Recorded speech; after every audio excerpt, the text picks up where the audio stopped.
نا شروع اللہ کا نام لے کر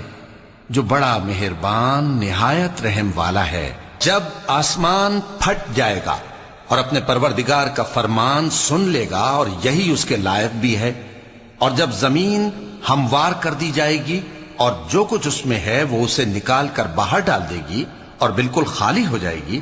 اور اپنے پروردگار کے ارشاد کی تعمیل کرے گی اور اس کو لازم بھی یہی ہے، تو قیامت قائم ہو جائے گی. اے انسان، تو اپنے پروردگار کی طرف پہنچنے تک خوب تکلیف اٹھاتا ہے، پھر تو اس سے جا ملے گا.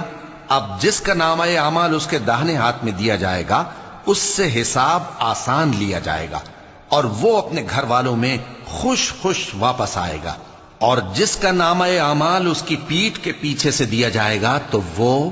موت کو پکارے گا اور دوزخ میں داخل ہوگا. وہ اپنے اہل و عیال ہی میں مگن رہتا تھا